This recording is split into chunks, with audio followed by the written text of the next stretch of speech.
Hey, everybody. Welcome to a brand new episode of the Clear to Send podcast. I am your co host, Rowell Dionisio, and I'm joined here by a special guest, Jussi Kevenimi, who is going to talk to us about Hamina and some updates that have came out. If you've listened to our previous episode on Juniper Networks and MFD11, there's some tie in there, which is really interesting. But Jussi, welcome. Welcome back. Hey, thank you, Rowell. It's so good to be back, man. It seems like it's been forever since we hung out. How long Yeah, has it been? yeah. I don't know, year or something. I don't know. Yeah, it's been a while, but we see each other on these recordings and we chit chat here and there. So I'm happy to keep in touch with you and excited to hear what you've got going on. Likewise, how was I got to ask? Stuff happening at your end. How was MFD first of all for you? It was very good. I mean, it was pretty exciting to hear what everyone's doing and all these updates coming out with Wi-Fi 7. And I was Yeah, surprised even by your special appearance on MFD. That's a that new was one. that was fun. That was fun. And you have a new puppy. I do, yeah. So if I look tired, that's the reason why. Dude, you're fresh, man. What is Yeah, yeah. what else is new you see for you guys and Hamina? Oh, I don't know. We've been growing like headcount wise and sales wise and all of that, but that's the usual, I guess, and that's kind of expected for a startup. But it's still very much a product, Finland-based product organization. Although we, have a few people in the States, some in Australia. But on the product side, I guess, which is maybe the most relevant for this podcast, we've been kind of trying to tie in the loose ends between like a design tool, what's traditionally been a design tool, versus also like a little bit of day two and beyond, and kind of tying everything together from like planning all the way to surveys. I don't think some people may know we now have a fully blown site survey tool, but also kind of live analysis, troubleshooting of the network, these kind of things. And then even from there, like, whether it's rip and replace or redesign of the network, kind of trying to keep them like, what would the marketing term be, like the full network life cycle or something like that. If we don't talk about AI, Yeah. maybe we step back 50 meters and talk about the full network life cycle. I don't Right. know. Yeah. The full network lifecycle now involves AI and ML, and who knows Exactly. what else is going to be involved. And then robots, right? Maybe the robots will survey for Yes, us. yes, Roombas for site service. Exactly right. Exactly right. But yeah. I could actually show you, since this is a video episode, right? Yeah. Yeah. And if you're listening to this episode, UC will be sharing what's new on Hamina. So if you head over to cleartosend.net and check out the show notes, we'll have video there as well. But we'll do our best to describe what's happening. Exactly. Good point. And I mean, this is the typical stuff, right? Kind of the network design side of Hamina, right? So, you design your network, you can see if your switch goes over and all of that stuff. So this I think we've talked about here, and you know, it's been growing, it's been evolving, but kind of the basic building blocks are still the same. We added some stuff, I think, since the last episode, like you can see the doors and the windows. You've Oh, probably that's been cool. Yeah. using this, right? So Yeah, that's new. It makes it a little bit more better aesthetic when you're looking at the floor plan, especially in 3D, and it just doesn't look like walls everywhere. yeah, exactly. It's aesthetic. It's of course like also the prediction is calculated through the doors and windows. So if there's significant differences in kind of the wall above, wall below the window, and then the window, it's all calculated. But often, like this, like excluding some special scenarios, it's more maybe for the aesthetics. Like it just looks good to have the glass doors where they are and stuff like that. But I guess the more relevant thing is then to kind of like sometimes you do a survey, right? So we did include the site survey capabilities. Let me just flip that to 2D. So that's been there for a while. I guess that one of the things is like, how to make the survey data match the predictive model. That was one of those things that we were looking at, and it's almost, if you want to make them match really, really well, it's very, very hard to do unless you account for like line of sight signals. Like you just have to count for reflections and refractions and things like that. And if we let's go to simulation, I'll just take one AP here. If we look at I don't know the columns here, right? This is not what happens really. Like, right, the Wi-Fi goes a little bit better around the columns and things like that. Yeah, So, yeah, so to match this AP, I'm showing an AP that doesn't really go through the columns. So yeah. to So there's make a this shadow match, there. If you're on the other side of yeah, the column, you would think I'm not going to get any signal, right? But exactly. that's not always the But case. really, this is usually what happens. So the what we call fast ray tracing, it kind of fills in the gaps. It fills in the rooms where the reflections and diffractions would fill in the rooms, and you can see it still like leaves a little bit of a shadow behind the column, Behind a which I second think column, yeah. that's probably realistic if you stand like right next to the column, but behind the column now for this Yeah. AP, just So fill it in. in the design part of Hamina, you've included reflections and deflections Exactly to right. get more Exactly right. realistic signal propagation of what your design will really look like closer to the real world. Exactly. It does take time to calculate that. So it's a separate button. It doesn't always do that. Well, let's look at it again. Let me just take an AP here. So there is a separate button that you press, and then it gives you an indicator. I There see. we So go. it has a percentage of time. Yeah. And do Yeah. you have Yeah. to do that just for a single AP or can you do that for all APs? You can do it for all the APs. So let's do that. Okay. Just this guy's filled with APs, so there's a lot. But let's do that just for the fun of it Yeah, because here. Let's I'm observe guessing there's this a lot of room. math behind this. There's a lot of math. There's a lot of math.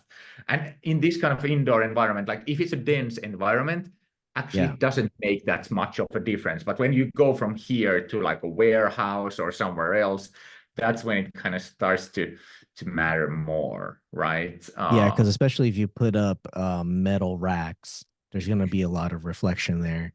Or if you've got Exactly right. really complicated walls where a lot of reflection metal. So those types of calculations should be considered because with a warehouse full of racks and a lot of products on the racks, that signal can jump around in that aisle. Yep, exactly right. Exactly right. So taking I don't know, this guy for example, now this warehouse has a lot of metal and things of that nature. And you can see this is hugely complicated model. It has like even trucks modeled in the yard and stuff like that. But let's calculate it for this guy. You can see it starts to take some serious time because it has to calculate, and it does it in 3D. It doesn't only calculate in two directions, also like how they go over the shelves and stuff like that. So it does take a considerable amount of time, but once it's done,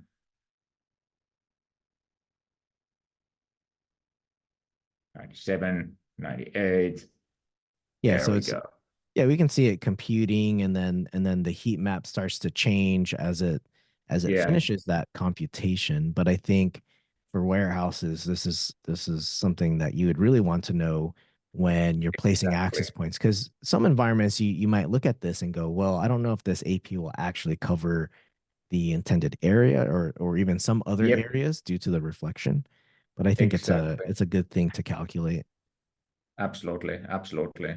And and it's like it does take some time to compute, but it Yeah, but does give the difference here is that there's a big difference, right? You've gone from just this regular computation without the reflection and the any kind of, the signal going around an object to then now having actually a lot more coverage than you thought you had. Um, exactly, exactly, and all not just coverage, but more CCI, right? yeah. More channel interference. So that becomes more and more of an issue since the APs, the clients have to take more turns. They have to like wait for more guys to get off the air. Mhm. And then RRM computations that also increases as well with a higher density deployment. Yep, yep. Yep. That's the way the cookie crumbles, right? Let's take another like slightly maybe more walls and see how it does. Like, okay, so here would be a hotel environment. Let's take coverage. This has like, I don't know, some hundreds of walls. And this would be useful for, in my case, in higher education, where it's similar to a dorm setting, where you want Yep. to calculate what signal, because in higher ed, when we do dorms, sometimes we think, hey, it has to be one AP per room just because of the amount of walls and the objects that are in the way. But when we get more accurate with predictives with this kind of feature set, I think this really tells a better picture of how signal will propagate with many walls. So you can see like if an AP covers maybe two rooms versus just one room. And you mentioned with the doors and windows, about the customer perception, but also here it kind of fills in some of the rooms that wouldn't have otherwise been filled in. So you get less of those annoying questions like, okay, what about this corner of the room? And then you're kind of like, well, the signal will actually bounce there. And you go into this explanation mode here. You can just, not have to explain, just calculate how the signals would actually bounce. Yeah, so So with these calculations then do you have any data where you've compared it to the actual survey data? Does it come out yep, closer? yep, we did extensively that, and we also like I for example personally looked at hotels, hospitals, and warehouses, different kinds of environments. So absolutely, and I think that's kind of that's a necessity to understand, and it's a bit hard because it's hard to measure like reflectivity or diffractivity of a single object. You almost have to go on a site level, and with this we will have a control that kind of controls like how reflective is your environment Yeah. roughly, and that's Yeah, that's because about it, because that's the kind of granular amount of granularity you can still somehow grasp. You yeah. as a person, you cannot really grasp like, you cannot measure. You can grasp, but you cannot measure Yeah. every object There's and the no hard reflectivity. data that says this signal where I am currently standing on the floor plan is a Yep. diffracted signal. Yep. It's not going to tell you Exactly. that, right? You would really have to Exactly right. analyze that data. But I guess if you were to just compare your predictive and say, okay, without the what do you call it? Fast rate tracing, is that what it's called? Yep. Yep. That's If that's you what it didn't is. have that enabled, you can kind of see the coverage. And then if you went and measured, you can compare those two. But then if you did have enabled the FRT, then you can measure again and really see, all right, I am getting diffraction or some reflection of the signal. And that's just more of like not so much an assumption, but you're kind of when you measure that data, you can kind of tell, especially when you're looking at it from a specific AP perspective. Yes, sir. Yes, sir. Exactly right. Exactly right. So it does affect coverage, secondary coverage, and interference. I think that's where it like the key visuals that you're typically looking at, right? It does have an effect. So but that's reflectivity. The other thing that to me is really interesting is the new live view. So again, like whereas reflectivity kind of ties in the planning and site surveys, it makes the plan more accurate to match the surveys. The live view actually brings like what's happening right now. So you can see here syncing vendor devices. I don't know, maybe you can see at the bottom. Yeah, I It can see that. actually it retrieves the entire site, in this case from the Meraki Wi-Fi. And let's look at primary coverage. And now, instead of showing how it looked like when it was simulated, we are actually looking at the actual statistics and the actual coverage of the network. So, you Okay. know, the APs, the MAC and serial numbers, transmission powers, even switches where it's connected. It retrieves the AP locations, the maps, everything from the live system. So, Okay, whatever, I think whatever's that's there, a Meraki, AP switches, maps, it gets everything, but also the radio okay. characteristics. I think that's a lot to unpack because it's very different from what we're used to, right? It's either simulation or validated. on-site Yep, survey data. But what you're exactly. showing us here is live data. You're Exactly. you have Hamina open and you're actually pulling in all these parameters, like not just signal, but also the AP model, what switches connect to into a live view. And you said it was Meraki. So is Meraki the only vendor you guys are supporting? Are there others? There are others. There are several. Let me actually see if I have some kind of Yeah, because a I have slide a lot of here. questions. Because Yes, it's sir. kind of Yes, sir. I'm trying to wrap around how you show that signal on a floor plan. So it's Yep. like you're pulling data from the vendor.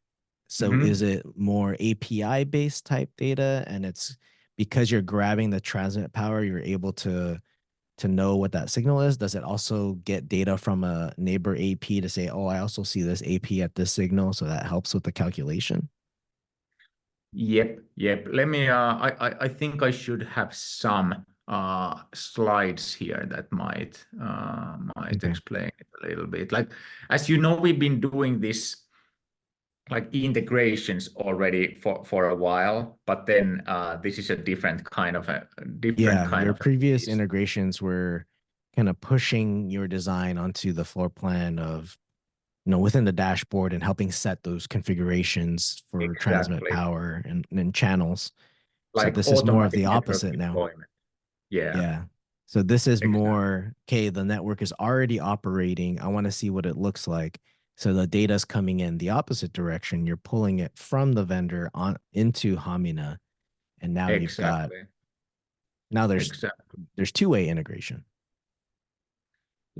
Let me dig here and uh, I'll get you a picture maybe to share. Here we go. You cannot see my screen, or you can actually. I can, yeah. I'm looking Perfect. at Hamina right now. Yes, sir. So this guy here maybe explains a Okay. little bit.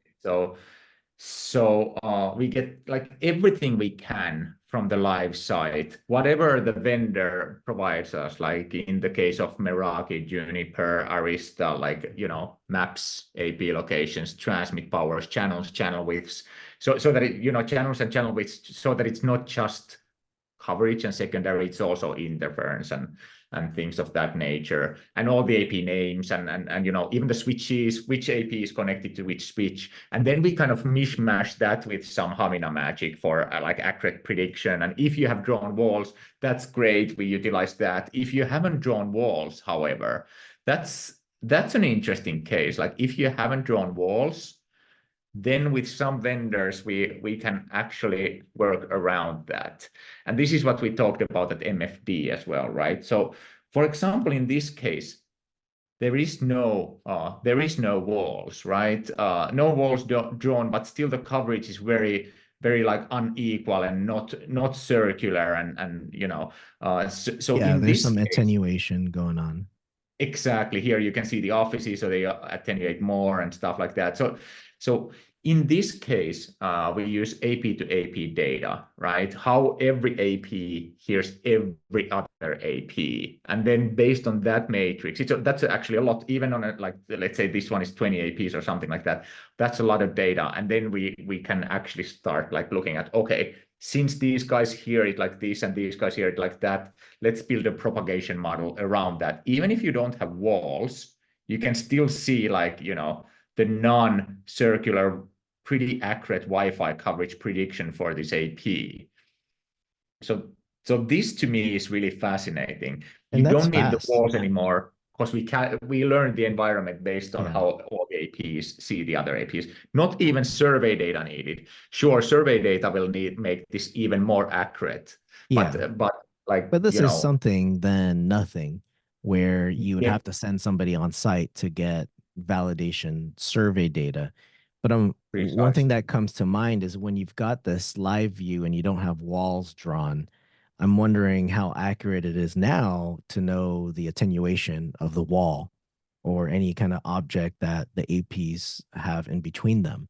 because as you move it, you could look at a certain point and be able to go on one side of the wall and the other and go, okay, there's like 3 dB Exactly. loss there. Exactly, exactly. And I think these systems will get better and better as time goes by and understand more and more of the environment. Right now, it's more like a linear thing here, so it doesn't take the wall so much into account. But it will, it will. Yeah, but it's pulling AP to AP data in this case. Um, and does it pull in the floor plan if you have the floor plan in yep, the yep. vendor? Oh, it Floor does. plan, Okay. AP locations. This is everything is like exactly as it is right now. Floor plan, Mm. AP locations, transmit powers, So channels, everything up.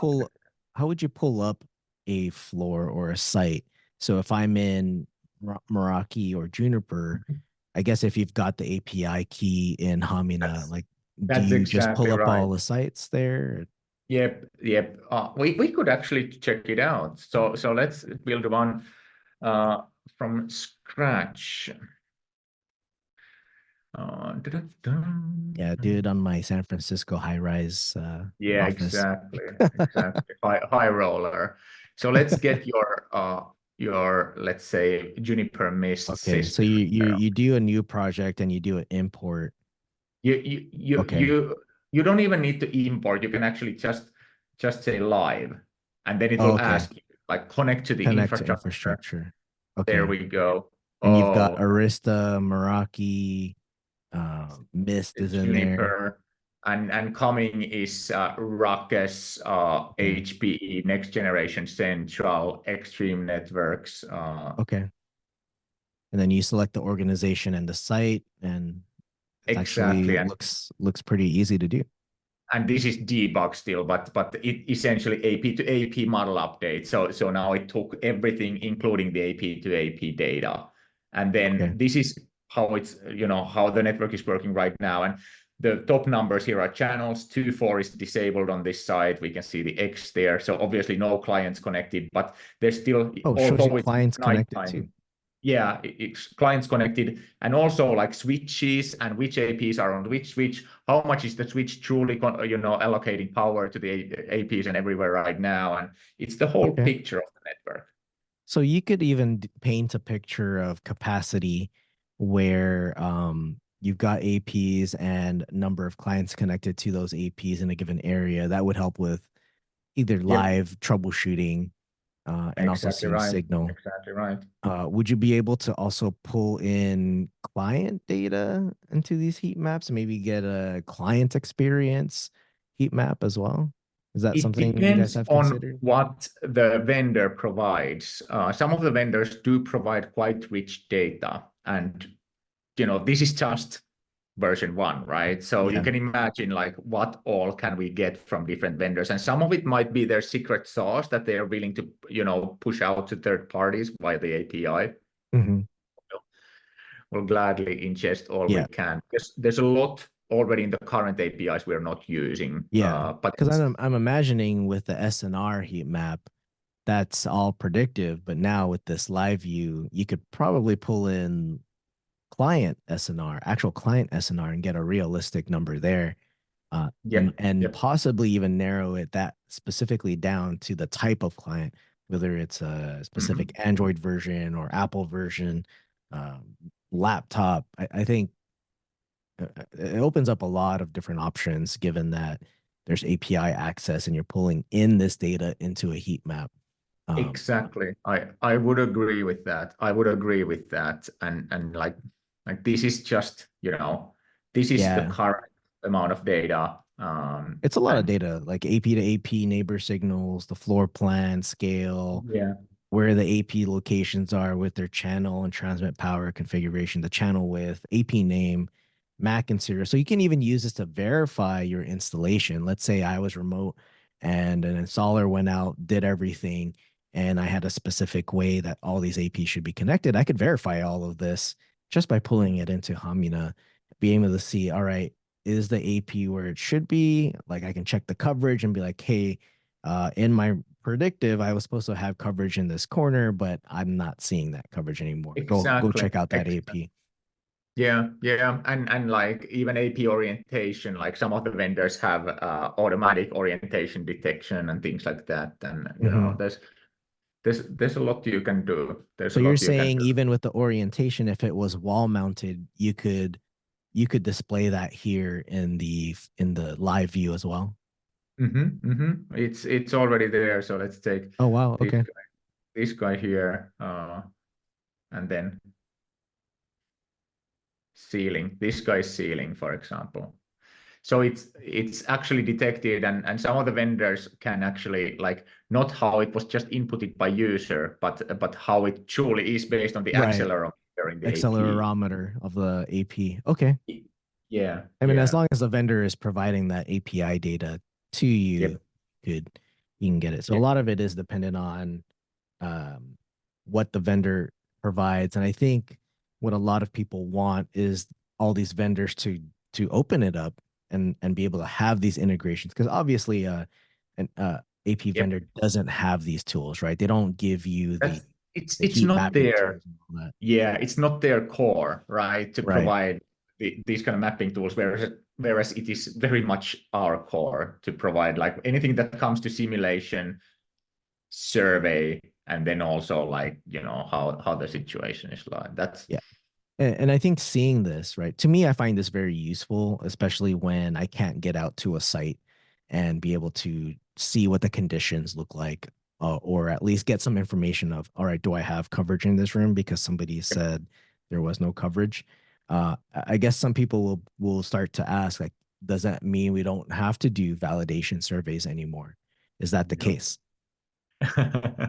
Good. That is a fair and good question. I think like validation surveys ain't going anywhere. They're still from the client perspective, and they're kind of like what I really like about surveys, like site surveys, is this. It's actually the ground truth. Okay.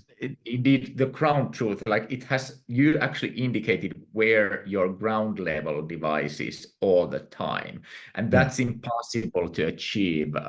Like we simulate kind of how the signal is on the live view at the 1 meter height, but it's a way different story to actually validate every nook and cranny of the network. It's just like if it's a mission critical network, if it's a warehouse, factory, hospital, I wouldn't leave it unsurveyed. I just Yeah. like Now I with all think this it's data replacement. though, w- sorry, with all this data that you're gathering, do you have does Hamina have like some sort of AI model going to use real world survey data to maybe train the model here for the simulations? Because you take the live view, but let's say, all right, we have this data lake of surveys, and at 1 meter height, the actual survey, the propagation may look like this.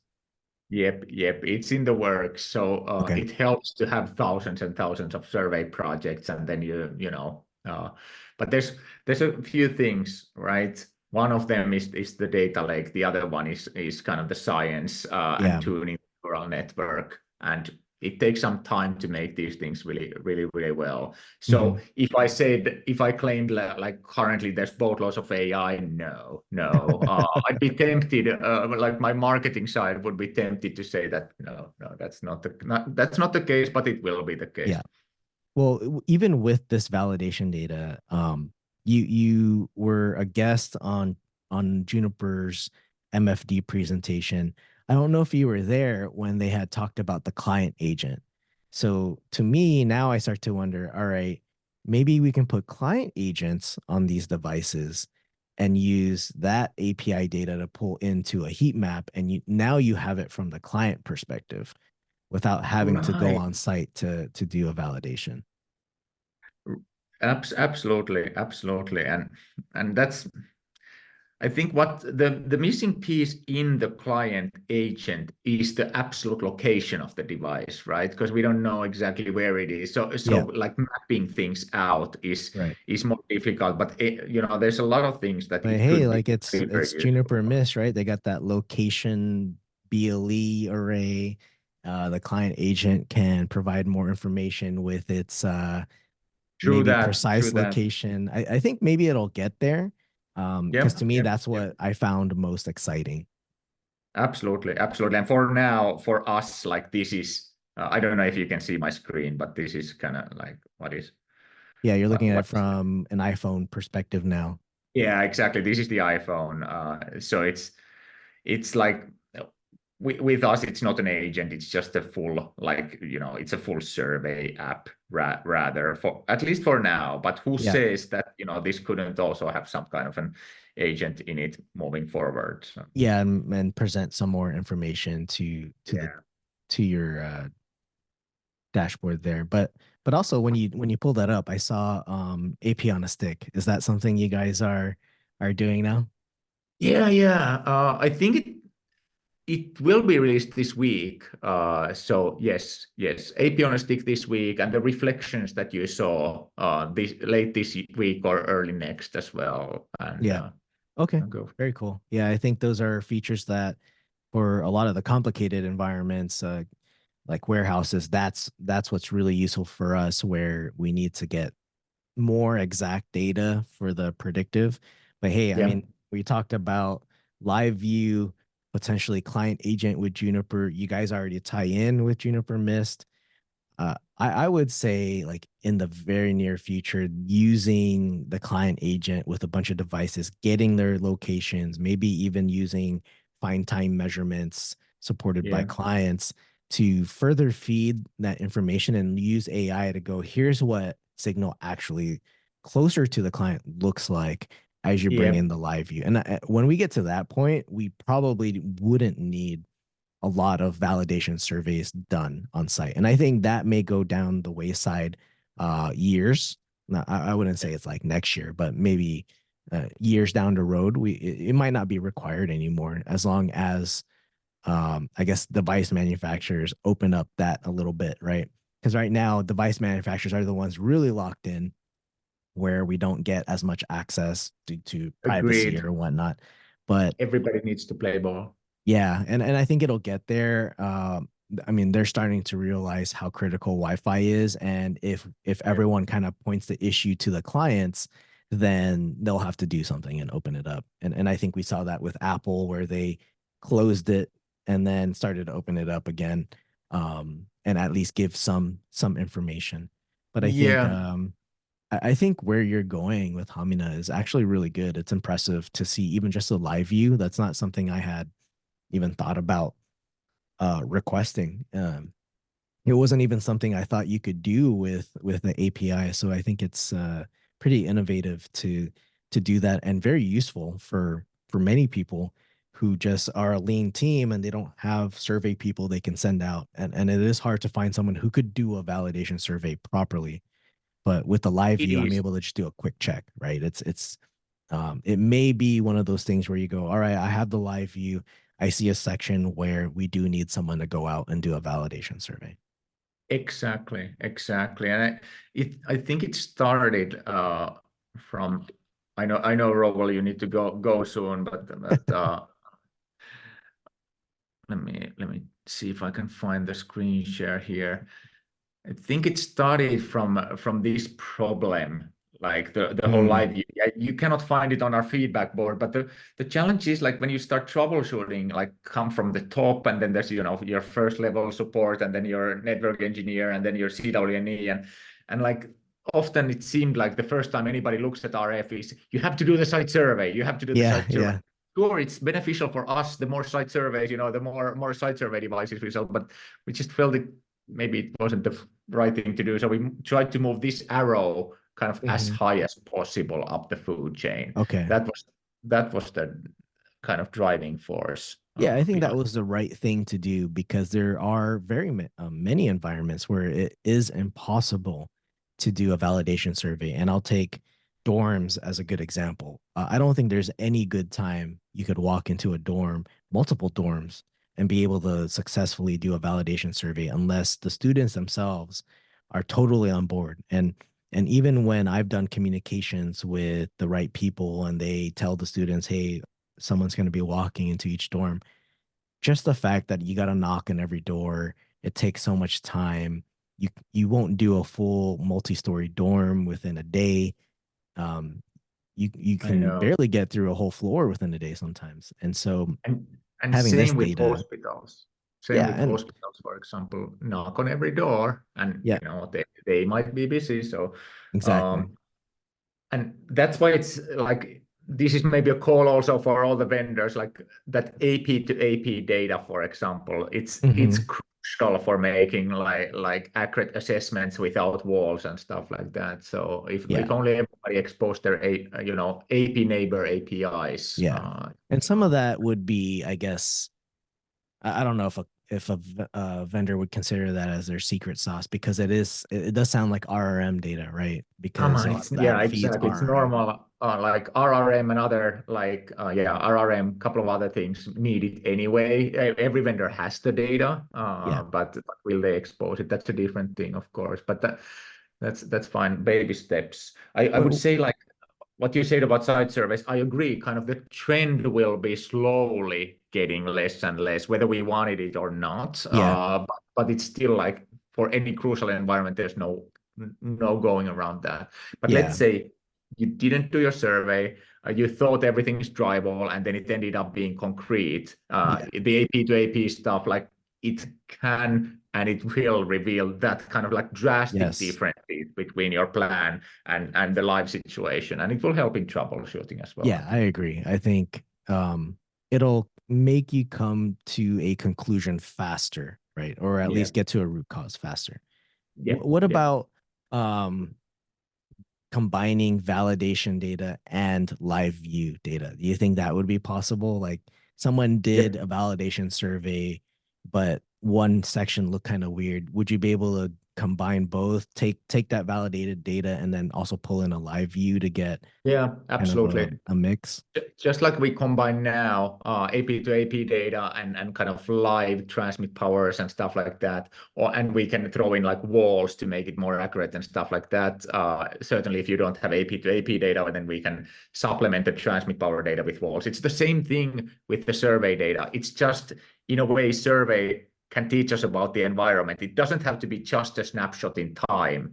Yeah. To me, Yeah. site survey data is more interesting in a sense that it's like an attenuation matrix all around the site. Like from every point to every point, you learn the attenuations. That's what survey data is to me.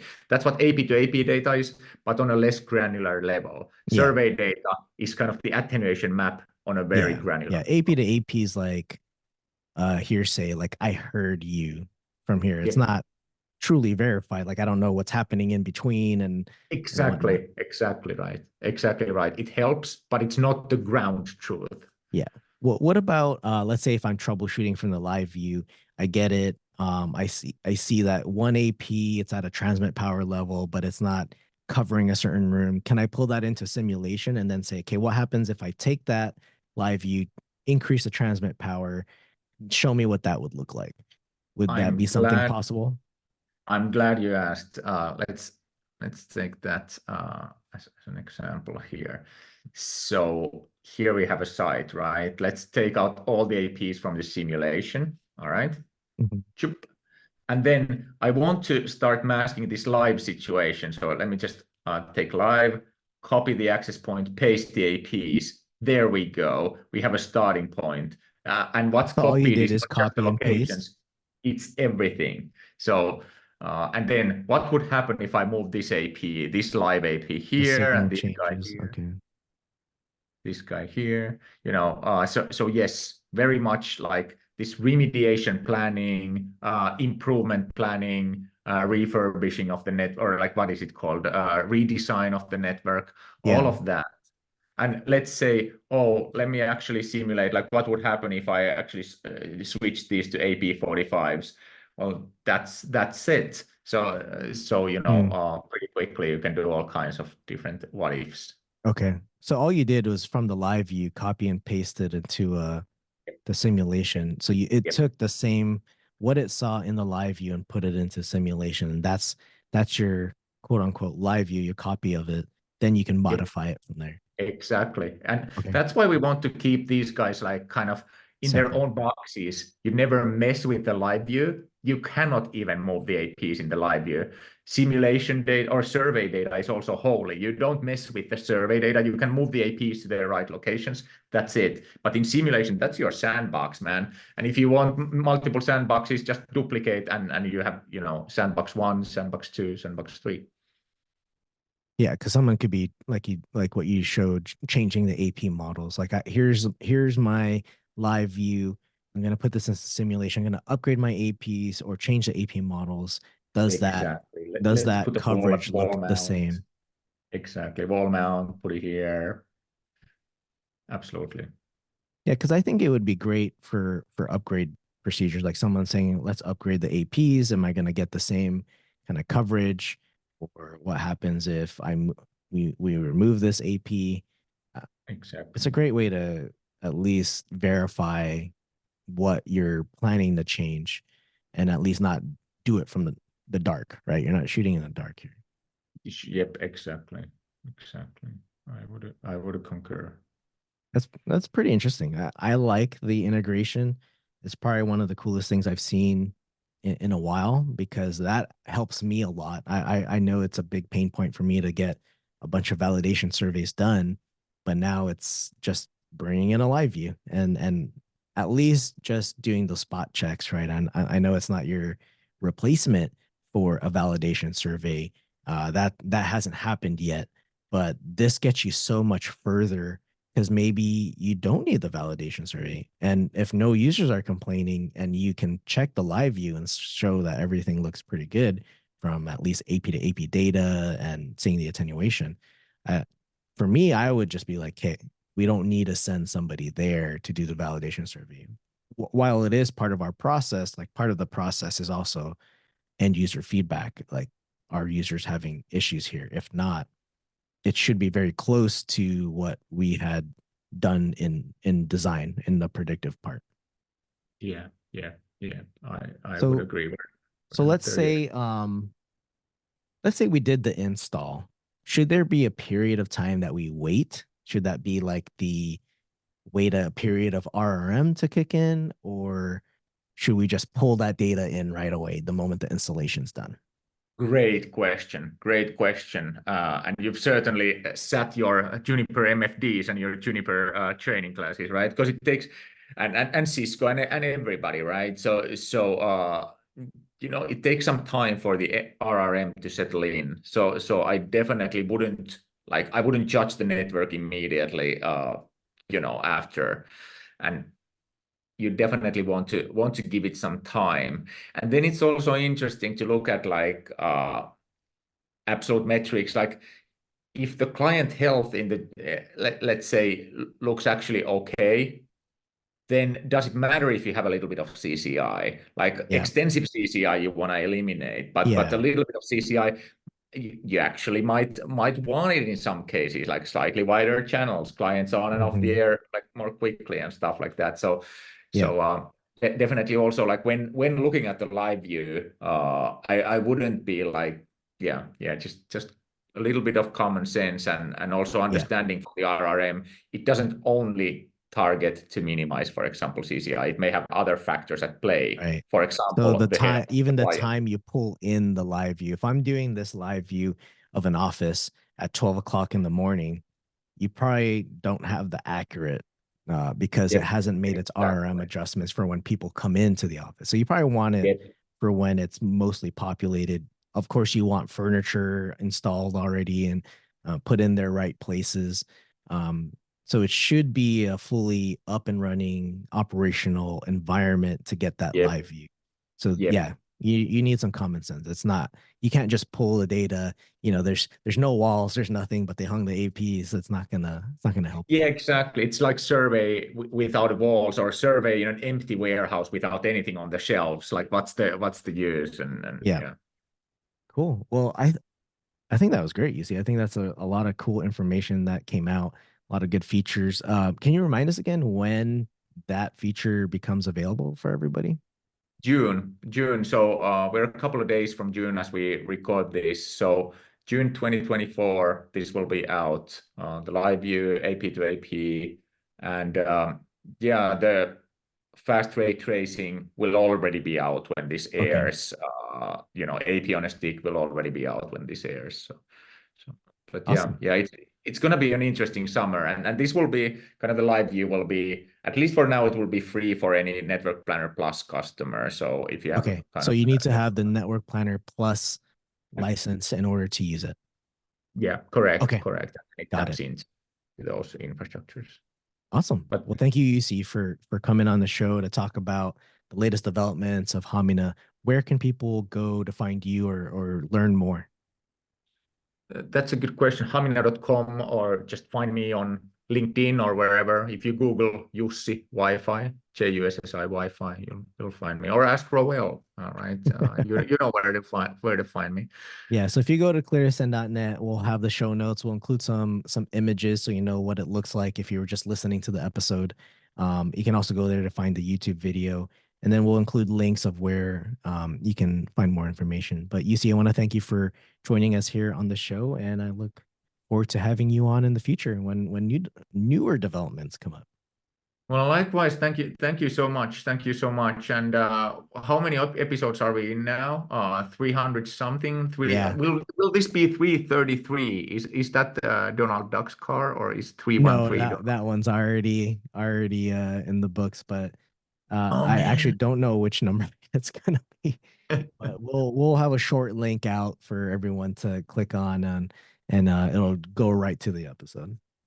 All right. Thanks so much for having me. And yeah, enjoy your day in San Diego, man. I hope All the right. puppy doesn't keep you too much away. No, it's good. Thank you. And you have a good one yourself, UC. Thank you. Cheers.